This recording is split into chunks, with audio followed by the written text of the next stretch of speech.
మరి బెస్త కుల బాంధవులందరూ మరి జిల్లా అధ్యక్షునిగా చాపల హరిని ఎన్నుకోవడం జరిగింది. ఈరోజు బెస్త కుల బాంధవులందరితోనూ ఈరోజు ఇక్కడ హరితో ప్రమాణ స్వీకారం చేయించటం.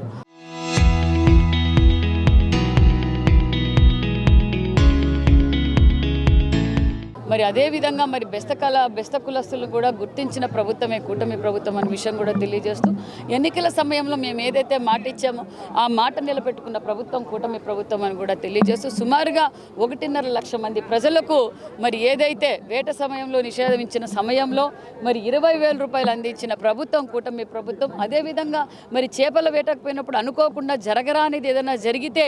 వారికి 10 లక్షల ఇన్సూరెన్స్ ఇస్తున్న ప్రభుత్వం కూటమి ప్రభుత్వం. దానితో పాటు వారి కుల వృత్తిని చేసుకునేందుకు వాళ్ళకు బోట్స్ కావచ్చు, వలలు కావచ్చు, మోపెడ్స్ కావచ్చు అన్ని ప్రభుత్వం తరఫున సబ్సిడీల ద్వారా కూడా మరి తెలుగుదేశం ప్రభుత్వం కూటమి ప్రభుత్వం అందజేసిందన్న విషయం కూడా తెలియజేస్తూ మరి అంతేకాకుండా మరి బెస్త కళాకారులను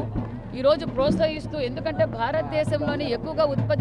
చేపలు ఉత్పత్తి చేస్తున్న రాష్ట్రం ఏది అంటే మన ఆంధ్రప్రదేశ్. అంటే మన విజన్ ముఖ్యమంత్రి చంద్రబాబు నాయుడు గారు ఆక్వాకల్చర్ మీద ప్రత్యేకతమైన శ్రద్ధ పెట్టడం, వాళ్ళకి ఎప్పటికప్పుడు ప్రోత్సహించడం, వారికి కావలసిన పనిముట్లు కావచ్చు అన్ని విధాలుగా ఎక్స్పోర్ట్ ఏ విధంగా చేయాలని మన ముఖ్యమంత్రి గారు ఎక్కడ జిల్లా వైజ్గా కూడా మరి ఆక్వాకల్చర్ని ఎంకరేజ్ చేయండి అని కూడా తెలియజేసి మరి రాయలసీమలో కూడా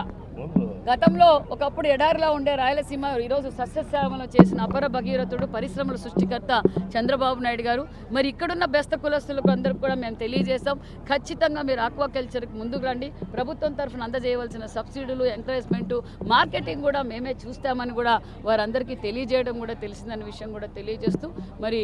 ఈ కూటమి ప్రభుత్వం అంటే అభివృద్ధి,